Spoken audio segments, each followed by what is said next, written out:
नमस्कार श्रोताओं, रेडियो रंग से मैं वीरेंद्र कुमार श्रीवास्तव आपका स्वागत करता हूं। आप देख रहे हैं देवरिया स्वास्थ्य दर्पण।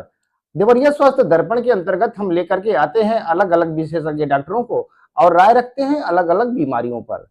तो आज हम चर्चा करेंगे टीकाकरण के बारे में। तो टीकाकरण पे चर्चा करने के लिए हमारे मेहमान हैं आज डॉक्टर SK सिन्हा और अरशद जमाल, जो यूनिसेफ के हेड हैं, और ये दोनों लोग टीकाकरण के विशेषज्ञ हैं।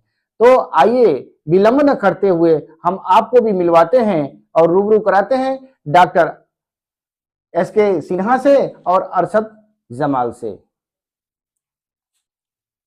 तो सिन्हा सर, रेडियो रंग के विशेष प्रोग्राम देवरिया स्वास्थ्य दर्पण में आपका स्वागत है। रेडियो रंग के सभी श्रोताओं को मेरा नमस्कार। सर, आज हमारी चर्चा होगी टीकाकरण पर। तो चूंकि समाज में बहुत सारे ऐसे लोग हैं जो टीकाकरण की प्रक्रिया को भी नहीं जानते हैं और ये भी नहीं जानते कि टीकाकरण का महत्व क्या होता है। तो आज हम टीकाकरण पर चर्चा करेंगे। तो इसी सिलसिले में हम आपसे ये जानना चाहते हैं कि सर, ये टीकाकरण क्या होता है?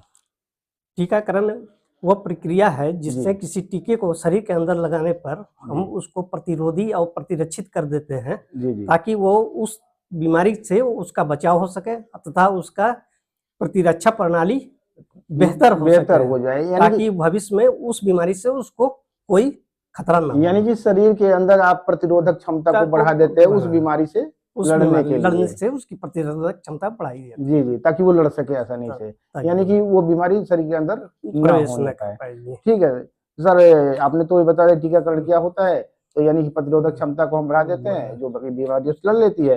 तो सर, ये टीकाकरण का महत्व क्या होता है? टीकाकरण का महत्व यह है कि ये हमें जो खतरनाक संक्रामक बीमारियां होती हैं उसको बचाव के लिए नियंत्रण करने और उन्मूलन में ये मदद करता है। जी सर। टीकाकरण से ही हमने कोविड को कंट्रोल किया, हमने स्मॉल पॉक्स इरेडिकेट किया, पोलियो को हटाया। जी सर। तो ये टीकाकरण हमारे लिए बहुत ही इम्पोर्टेंट है। हमने नियोनेटल टिटनेस को भी खत्म किया तथा आने वाले समय में हम मीजल्स और रूबेला को भी खत्म करेंगे इसी टीकाकरण कार्यक्रम से। जी सर। हाँ, अब लगभग देखने को मिल रहा है कि पोलियो पहले बहुत ज्यादा होता था और ये घेगा भी बहुत होता था, सब खत्म हो गया, ये सारी चीजें खत्म हो गई। और अब सरकार तो टीबी उन्मूलन भी चला रही है तमाम तरह के, तो उसमें टीकाकरण भी बहुत सारे हैं जो अनिवार्य है लगाने। तो सर, इसी सिलसिले में हम आगे प्रक्रिया को बढ़ाते हुए हम ये जानना चाहते हैं कि भारत में टीकाकरण की क्या क्या उपलब्धियां हैं, जो इंडिया में जो टीकाकरण होता है उसकी उपलब्धि क्या है? टीकाकरण की उपलब्धि में हम सबसे पहले 1977 में चलते हैं, जब हमने स्मॉल पॉक्स को इरिडेट किया और Bharat smallpox eradication, smallpox यानी कि छोटी चेचक को हमने किया। और ये इम्यूनाइजेशन कार्यक्रम हमारा 1978 में शुरू हुआ, जो एक्सपेंडेड प्रोग्राम ऑफ इम्यूनाइजेशन के नाम से आया, जिसमें 4 टीके लगाए जाते थे। BCG, DPT, पोलियो और टाइफाइड के टीके थे। तो उसके बाद फिर 1978 में ये कार्यक्रम लॉन्च हुआ। उसके बाद फिर 1983 में हमने गर्भवती माताओं के लिए टीटी का कार्यक्रम इम्यूनाइजेशन में शामिल किया। टीटनेस वाला जो लगने लगा, टीटनेस का कार्यक्रम 1983 में लगा।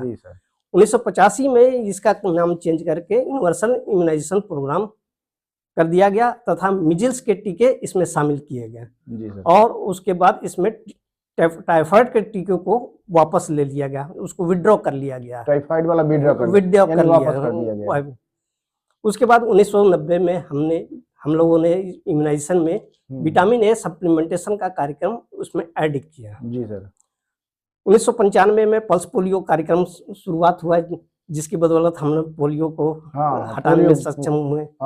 उसके बाद 1997 में एक और उपलब्धि हम लोग की रही कि हमने एक वैक्सीन, जो पोलियो की वैक्सीन है वो सही है या नहीं है, इसके लिए हमने BBM उस पर वायल जो जिसमें दवा रहती थी, वैक्सीन रहता था, उसके ऊपर एक मॉनिटर लगाया ताकि ये पता लगे कि हम जो दवा पिला रहे हैं वो सही है या नहीं।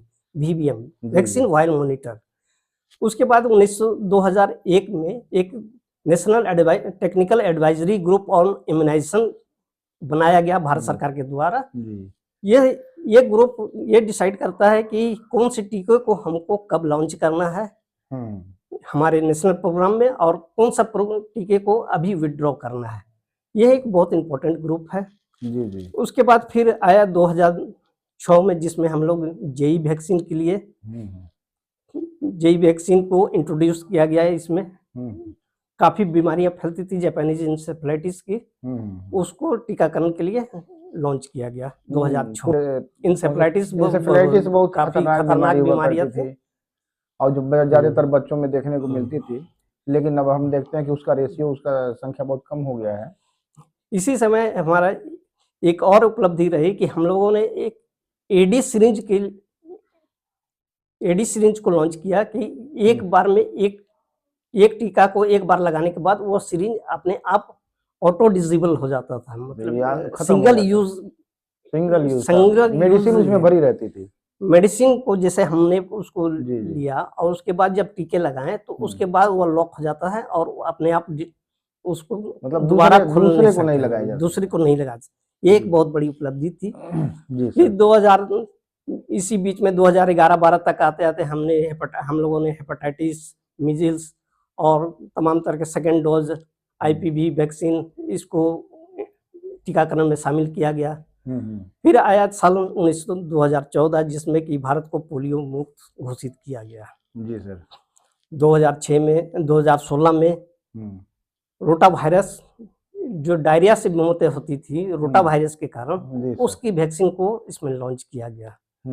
2017 में मीजल्स वैक्सीन को हटाकर एमआर वैक्सीन को लॉन्च किया गया। जी सर। हमारा उद्देश्य इसमें यह था कि एमआर वैक्सीन को जब हम लॉन्च करेंगे और सारे बच्चों को लगेंगे तो हम मीजल्स और रूबेला को इलिमिनेट कर देंगे, और यह हमारा प्रोग्राम अभी तक चल रहा है और हम निकट भविष्य में इस कार्यक्रम के जरिए हम टीकाकरण जो होता है, जो किया जाता है, ये कौन कौन सी बीमारियों के लिए लगाया जाता है? बहुत सारे लोग नहीं जानते हैं इस चीज को कि कौन कौन सी बीमारी के लिए कौन सा टीकाकरण होता है।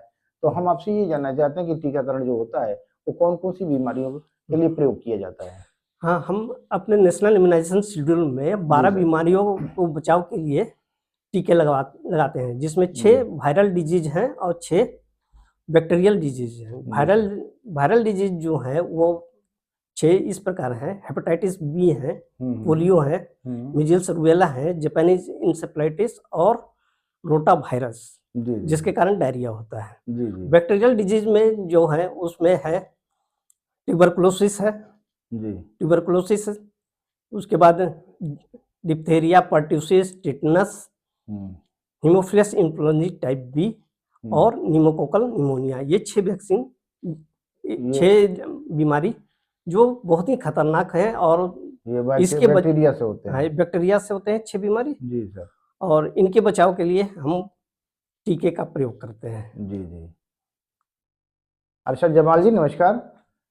देवरिया स्वास्थ्य दर्पण के अंतर्गत आपका स्वागत है और आपसे हम ये जानना चाहते हैं कि टीकाकरण तो बहुत सारे हैं, सर ने बताया, तो आपसे हम ये जानना चाहते हैं कि गर्भावस्था के दौरान जो महिलाओं को टीका लगता है वो कौन सा टीकाकरण है, वो कौन सा टीकाकरण होता है गर्भावस्था के दौरान जो लगाया जाता है? बहुत बहुत नमस्कार। बिल्कुल सही आपका सवाल है कि गर्भावस्था के दौरान कौन कौन से टीके दिए जाते हैं। जी। दरअसल टीकाकरण की शुरुआत गर्भावस्था के दौरान ही हो जाती है। पहले टीटी का टीका लगता था, अभी सर ने भी बताया है कि टेटनस टॉक्साइड का टीका लगाया जाता है। बाद में टेटनस के साथ डिप्थीरिया का भी टीका उसमें ऐड कर दिया गया सन 2019 में। अच्छा, डिप्थीरिया का? हाँ जी, तो उसको अब टीडी का टीका कहा जाता है। तो गर्भ का पता जैसे ही चल जाता है तो वो टेटनस टॉक्साइड प्लस डिप्थीरिया एक ही टीका होता है, उसमें वो टीके लगाए जाते हैं गर्भवती महिलाओं को। जी सर। तो सर ये जो मान लीजिए कि तो गर्भावस्था के दौरान ये सब टीकाकरण होते हैं, लेकिन जब बच्चा पैदा हो जाता है तो जन्म के पश्चात बच्चों को कौन सा टीका लगाया जाता है? सर ये हम आपसे जानना चाहते हैं। एग्जैक्टली। जन्म के तुरंत बाद हम सभी को बताना चाहेंगे कि बीसीजी का टीका एक होता है जो टीबी की बीमारी से, यानी तपेदिक की बीमारी से बच्चों को बचाता है। अच्छा, जन्म के तुरंत बाद वो लग जाता है। बीसीजी वाला तुरंत लग जाता है? एग्जैक्टली जी। और साथ साथ उसके बाद हेपेटाइटिस का बर्थ डोज दिया जाता है जो 24 घंटे के अंदर अंदर ही देना होता है, यानी कि बच्चे के हेपेटाइटिस ना हो, आंतों को सुरक्षित रखे। हाँ। और उसके अलावा पोलियो का 0 डोज दिया जाता है। ये जन्म के तुरंत बाद ये 3 वैक्सीन जो है वो दी जाती है जी सर। बच्चे को। अगर 0 से 1 साल तक जो बच्चों को टीकाकरण होता है, तो बहुत सारे टीकाकरण सेंटर भी हैं, हॉस्पिटल्स में भी, मेडिकल कॉलेज में भी ये सारे टीकाकरण होते हैं। तो 0 से 1 साल तक के बच्चों को कौन-कौन से टीके दिए जाते हैं सर? बिल्कुल। जैसा कि सर ने भी बताया कि 12 जानलेवा बीमारियों से बचाने के लिए जी। यूआईपी के अंतर्गत टीकाकरण किया जाता है। तो 1 साल के अंतर्गत जो भी टीके लगाए जाते हैं, वो भी बहुत ही खतरनाक बीमारियां हैं, जिसको बचाने के लिए जी सर। सरकार द्वारा बच्चों को टीका लगाया जाता है। तो अभी मैंने बताया कि जन्म के तुरंत बाद, जैसा कि हाँ, 0 से मतलब 1 साल हाँ, तक के बच्चों हाँ, को। 1 साल तक के बच्चों को तपेदिक का टीका पहले लग जाता है, वो जन्म के तुरंत बाद लगता है। साथ में मैंने अभी बताया आपको कि तपेदिक के बाद आपको पोलियो का टीका भी होता है और हेपेटाइटिस बी का टीका होता है। ये तो हो गए जन्म के तुरंत बाद। एक तरह से मैं शेड्यूल ही बता दे रहा हूँ, उसी में बीमारियां भी सब कवर हो जाएंगी। जी। उसके बाद 1.5 महीने पे यानी बच्चे को 6 सप्ताह पे टीका लगाया जाता है। जी सर। 6 सप्ताह पे जो टीका लगता है वो पेंटा का एक टीका होता है। पेंटा का मतलब 5 होता है, उसमें 5 बीमारियों से बचाने का टीका होता है। काली खांसी, गला घोटू और टेटनस। जी सर। साथ में उसमें हीमोफिलस इन्फ्लुएंजा टाइप बी होता है और हेपेटाइटिस बी होता है। तो 5 बीमारियों से वो अकेला सिंगल शॉट जो है वो 5 बीमारी से वो बचाता है। जी। उसके बाद रोटा की वैक्सीन लगाई जाती है, रोटा वायरस से बचाने के लिए, जिससे दस्त की बीमारी होती है। और साथ में पोलियो की भी वैक्सीन दी जाती है। और आईपीवी का फर्स्ट डोज, एफआईपीवी उसको कहते हैं, फर्स्ट डोज उसका दिया जाता है, यानी पोलियो का फर्स्ट डोज, वो भी टीकाकरण में सम्मिलित किया जाता है। 1 साल के अंदर के बच्चों को हाँ, ये सारे टीके साथ में जब यही फिर रिपीट होगा, सेकेंड जब विजिट होगी बच्चे की 2.5 महीने पे, तो पेंटा के टीके लगाए जाएंगे, ओपीवी और रोटा के टीके लगाए जाएंगे। फिर उसके बाद जो विजिट होगी 1 महीने बाद फिर होगी, वो 3.5 महीने पे होगी। तो वो फर्स्ट वाला जो है पेंटा फर्स्ट और ओपीवी लगाया गया था, रोटा लगाया था, वो फिर रिपीट हो जाएगा। तो मैंने आपको बताया कि ये 1.5 महीने पे जो टीका लगाया जाता है वो पेंटा के टीके लगाए जाते हैं, जिससे 5 बीमारियों से बचाते हैं। 5 बीमारियों से वो हमें, हमारे बच्चों को प्रतिरक्षित करती है। काली खांसी, गला घोटू, tetanus, haemophilus influenza type B और साथ में हेपेटाइटिस बी। इसके अलावा पीसीवी के टीके लगते हैं, जो न्यूमोकोकल वैक्सीन होती है, यानी निमोनिया से बचाने के लिए वो टीका लगाया जाता है। जी सर। इसके अलावा फिर पोलियो की एक वैक्सीन होती है, आईपीवी जिसको कहते हैं, वो लगाया जाता है। और साथ में रोटा वायरस, आरवीवी कहते हैं, रोटा वायरस नाम के विषाणु जो होता है उससे होने वाले दस्त को बचाने के लिए वो टीका लगाया जाता है। हाँ, अक्सर देखा जाता है कि साल भर के अंदर बच्चों को दस्त बहुत होता है। जी। तो रोटा वायरस के टिकट लग जाते हैं, जिससे दस्त। तो यही ये सारे हो गए बीमारियां। इसके अलावा 9 महीने पे फिर बच्चों को टीका लगाया जाता है। 1.5 महीने पे पहले लगेगा, फिर 2.5 महीने पे लगेगा, फिर 3.5 महीने पे लगेगा। उसके बाद फिर 9 महीने पे जो टीका लगता है वो बच्चे को खसरा और रुबेला नाम की बीमारी से बचाने के लिए टीके लगाए जाते हैं। खसरा और रुबेला एक बहुत ही खतरनाक बीमारी है। जी सर। इसके वो 9 महीने पे लगता है। साथ में उसके साथ उस वक्त पीसीवी का डोज लगेगा, जेई का डोज लगेगा और साथ में आपके आईपीवी का डोज लगेगा। ये 1 साल तक इतने ही फिलहाल टीके लगाए जाते हैं यूआईपी के अंतर्गत। तो ये तो 1 साल के 0 से 1 साल तक के बच्चों के लिए हो गया। अब 1 साल के उपरांत भी कुछ टीके लगाए जाते हैं क्या? हाँ, बिल्कुल। 1 साल के उपरांत जो अभी मैंने जैसे आपको बताया कि मीजल्स, रुबेला का जो टीका, एमआर का टीका होता है, जो फर्स्ट डोज 9 महीने पे लगाया जाता है, उसका सेकंड डोज फिर हम लोग 16 से 24 महीने के अंदर में वो दिया जाता है। एमआर का सेकंड डोज हो गया।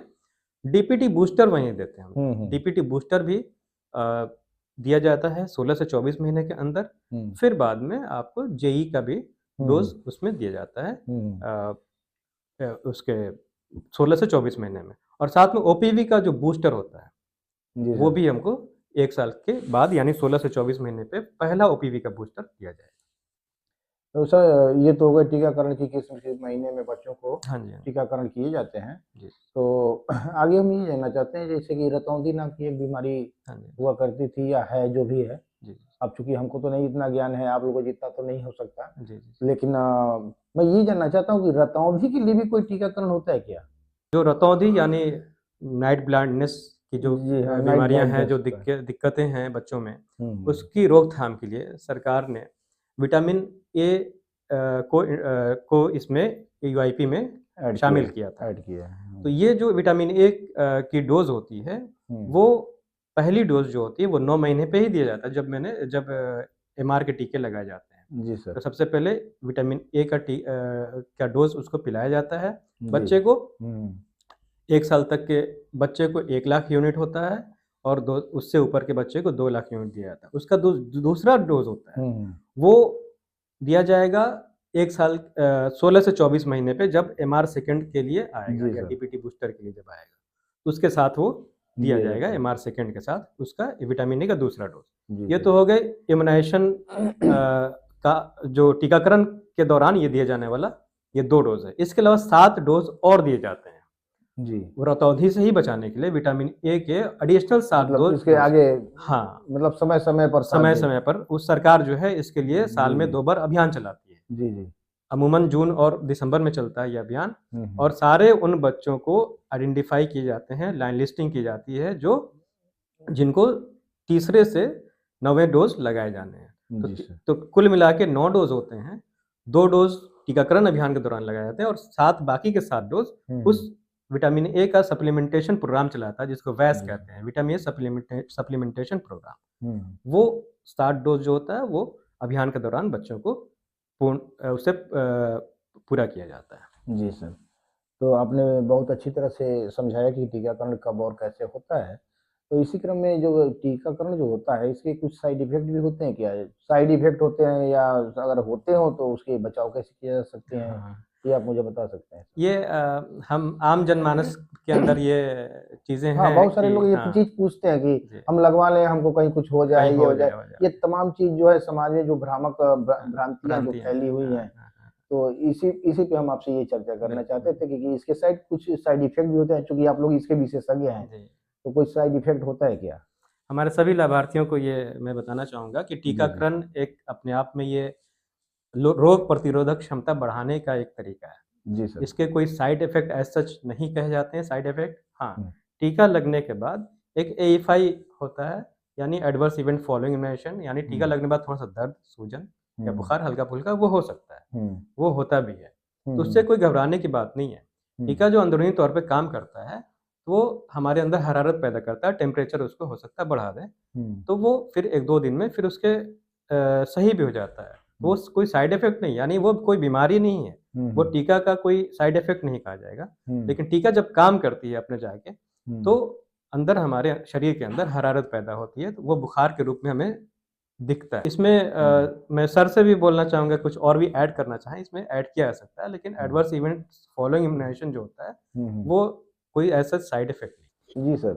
हमारे जो ये टीके लगाए जाते हैं वो पूर्णतः सुरक्षित रहते हैं और इन टीके लगाने से थोड़ी बहुत जो बुखार और ये है जो कि साधारणतः अमूमन होता है, वो ये pentavalent DPT tetanus TD vaccine लगाने पर इस तरह के जी सर होते हैं।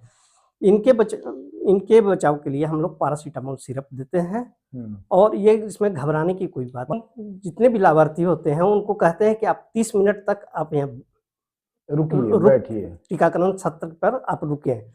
किसी को ये एनाफाइलेक्सिक रिएक्शन हो सकता है, जिसको कि एलर्जी हो सकती है, मतलब वो शरीर के अंदर कोई नुकसान नहीं पहुंचाते हैं। किसी को एलर्जी हो सकता है जिसको कि पहले से एलर्जी की बीमारी हो और मतलब बॉडी के किसी ऑर्गन को उससे नुकसान, हाँ उससे नुकसान, उसके लिए हमारे बचाव के लिए हमने एनाफाइलेक्सिक किट एनएम को दिया हुआ है वहाँ पर। और जैसे ही अगर वो पता चलता है कि हाँ कुछ एनाफाइलेक्सिस टाइप के रिएक्शन हो रहे हैं तो उसको वो तत्काल उसमें लगा कर उसको रोकथाम कर सकती है। ये एक बहुत ही रेयर घटना है जो कि 1 लाख में एक को होता है, जैसे आप नगण्य मान सकते हैं। जी जी जी। तो सर चर्चाएं तो बड़ी अच्छी रही, लेकिन हम ये जानना चाहते हैं कि जो टीकाकरण होता है तो ग्रामीण क्षेत्रों में टीकाकरण की क्या व्यवस्था है? टीकाकरण सत्र की तैयारी के लिए हमारा स्वास्थ्य विभाग पहले से काफी तैयारियां करके रखता है। जैसा कि आपको पता होगा कि हर 1000 आबादी पर एक सत्र लगाया जाता है। जी सर। ग्रामीण क्षेत्रों में तथा शहरी क्षेत्रों के लिए वह 2500 की पॉपुलेशन होती है। टीकाकरण सत्र को लगाने के लिए हमारे फ्रंट लाइन वर्कर जो होते हैं वो आशा आंगनवाड़ी वर्कर और ANM होती हैं। जी सर।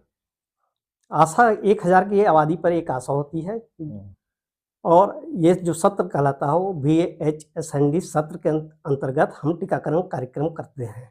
जी सर। इसके लिए आशा एक ड्यू लिस्ट तैयार करती है। ड्यू लिस्ट का मतलब यह हुआ है कि इस सत्र में कितने बच्चे और कितने गर्भवती महिलाओं का टीका लगना है, उसकी एक सूची तैयार करती है, और उसको एक दिन पहले बुलावा पर्ची के द्वारा सबको सूचित कर देती है कि कल आपको इस सत्र में आके टीका लगाना है। जी जी।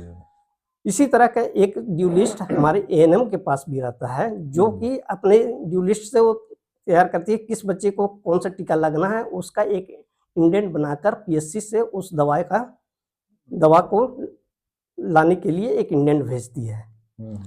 अब ये दवा जो आता है, जो हमारे यहाँ जो दवा आती है, जो जहाँ से ये उत्पादन होता है और जहाँ से ये लाभार्थी तक लगाता है, इस सारे बीच में हम कोल्ड चेन को अच्छी तरह से मेंटेन करते हैं। यानी कि वो ठंडे बॉक्स में रखते हैं। ठंडा बॉक्स में, इसमें जरा सा भी हम लापरवाही नहीं बरत सकते हैं। हमारे वैक्सीन बहुत सुरक्षित रहती है। जहाँ से उत्पादन होता है वहाँ से स्टेट लेवल पर जो डिपो बनाए जाते हैं वहाँ पर लाए जाते हैं। वैक्सीन है ना, वो तो गर्म हो जाएगा तो खराब हो जाएगा। वहाँ से फिर हम जो मंडल लेवल पर है तो वहाँ से आता है, फिर वहाँ से फिर हमारे यहाँ district DVS district vaccine store में उसको लाकर जमा किया जाता है, और हम उसको ILR में उसको सुरक्षित रखते हैं। इसी तरह हमारे हर PSC CSC पर कोल्ड चेन पॉइंट होते हैं, जिसमें कि हम उनके डिमांड के अनुसार सारी दवाएं भेज देते हैं, और जब ANM उस डिमांड को लेके आती हैं तो हमारे कोल्ड चेन पॉइंट से उतनी दवा AVD के माध्यम से सत्र तक हम लोग पहुंचाते हैं, जहां पर वो ANM यानी कि दूर दराज क्षेत्र में भी जो लोग बैठे हैं, जो देखते हैं, वो भी ये जान जाए कि हर जगह टीकाकरण की व्यवस्था सरकार ने कर रखी है। जी जी। तो सर, ये यूविन पोर्टल क्या होता है? हाँ, कुछ दिन पहले यूविन पोर्टल का नाम चर्चा में आया था, तो अब चूंकि हमको जानकारी नहीं है इस चीज की, तो हम आपसे जानना चाहते हैं कि ये यूविन पोर्टल क्या होता है? यूविन पोर्टल, जैसे भारत सरकार हर चीज का डिजिटलाइजेशन कर रही है, तो उसी तरह ये टीकाकरण कार्यक्रम को भी एक डिजिटलाइजेशन की ओर ले जाने के लिए एक पोर्टल बनाई है जिसका नाम है यूविन। 2023 में 65 जिलों में जैसे पायलट प्रोजेक्ट के रूप में यूविन को चलाया गया था। जी सर। उसके बाद 2024 में अभी कुछ दिन पहले भारत सरकार के स्वास्थ्य मंत्री की ओर से ये लॉन्च किया गया यूविन। और इसमें सबसे खासियत यह है कि हम जैसे ही टीका लगाते हैं उस यूविन पोर्टल पर उसको दर्ज करते हैं। इसमें जैसे ही ये महिलाएं का पता चलता है कि गर्भवती हुए, उनका रजिस्ट्रेशन करके टीकाकरण का भी जो है डिजिटलाइजेशन। इसकी खासियत ये है कि इसमें एक ID नंबर दिया जाता है, जो हर लाभार्थी को दे दिया जाता है। अगर कोई अपना शेड्यूल टाइम पर, जैसे कोई बच्चा अगर 1.5 महीने पर अपना टीका कर रहा है और उसके बाद फिर वो कहीं बाहर चला जाता है, तो वो मिस नहीं कर सकता है। वो जिस क्षेत्र में गया है, नंबर बता करके वहीं जिस क्षेत्र में गया है वो अपना नंबर, ID नंबर बता के और कौन सा टिकट ड्यू है वो अपना लगवा सकता है। जी सर। इसकी खासियत और है, यानी कि यूविन पोर्टल के सब फायदे हैं। ये फायदा है कि टीका आप कभी मिस नहीं कर सकते हैं, आप कहीं भी लगवा सकते हैं। जब टीका कंप्लीट हो जाएगा तो आप उसका एक सर्टिफिकेट भी उससे जनरेट कर सकते हैं, जो भविष्य में आपको, यानी यूविन पोर्टल के फायदे ये सब कि हमारे शरीर के सब सारे टीकाकरण पूरे हो गए हैं। ठीक है सर, तो ये तो आज बहुत अच्छी चर्चा रही। बहुत सारे लोग इतना नहीं जानते हैं, तो आज हमको लग रहा है कि हमारे रेडियो रंग के श्रोता जो हैं इससे बहुत लाभान्वित होंगे। तो चलते चलते सर, हम आपसे ये देवरिया की समस्त जनता के लिए, सब श्रोताओं के लिए हम ये चाहेंगे कि आप उनके लिए कोई संदेश जो है छोड़ें, ताकि वो आगे क्या कर सकते हैं उसके बारे में बताएं। मैं देवरिया की जनता से यही है कि जितने भी लाभार्थी हैं हमारे टीकाकरण प्रोग्राम में आकर अपने गर्भवती तथा लाभार्थियों को समय से टीका लगवाना सुनिश्चित करें, ताकि हम 12 जो खतरनाक बीमारी है 0 से 1 साल तक बच्चे के लिए वो बहुत ही खतरनाक हो जाते हैं अगर किसी को हो जाता है। तो इसके बचाव के लिए हमें आपका सहयोग चाहिए। आप आकर हम बच्चे को अपने जो भी आपके, ये एक तरह से आपका अधिकार है कि बच्चे को टीका लगाएं जी। आप आए, टीका लगाएं, हमारे टीके सारे सुरक्षित हैं। अगर कोई भी तरह की आपको कोई दिक्कत होती है, भ्रांति होती है, आप प्राथमिक स्वास्थ्य केंद्र के डॉक्टर साहब, प्रभारी चिकित्सा अधिकारी या जिले पर मुझसे जिला प्रतिरक्षण अधिकारी या कोई भी डॉक्टर से आप कंसल्ट करके आप अपनी भ्रांति को दूर कर सकते। मेरा आपसे विनम्र निवेदन है कि आप टीकाकरण कार्यक्रम को सफल बनाने में तथा हमारे जो नवजात बच्चे हैं 0 से 5 साल तक के बच्चे और 10 और 16 साल तक में जो टीडी के टीके लगते हैं उसमें सहयोग करें और देवरिया को इन बीमारियों से मुक्त करने में मदद करें। जी सर। तो श्रोताओं, अभी आप सुन रहे थे डॉक्टर एसके सिन्हा को और अरशद जमाल जी जो यूनिसेफ से हैं। आप लोग इनसे टीकाकरण के बारे में जानकारी ले रहे थे और इन्होंने बहुत अच्छी तरह से बताया कि टीकाकरण क्या होता है और टीकाकरण कैसे कराए जाते हैं और कब कब कराए जाते हैं। तो मुझे ये पूरी तरह ये विश्वास है कि आप इसको सुन करके लाभ उठाएंगे और आप भी टीकाकरण में भाग लेकर के आप अपने परिवार को स्वस्थ बनाएंगे। तो अगले एपिसोड में हम फिर मिलते हैं आपसे और लेकर के आते हैं किसी नई विषय पर चर्चा करते हैं किसी नए विशेषज्ञ डॉक्टर के साथ। तब तक के लिए नमस्कार।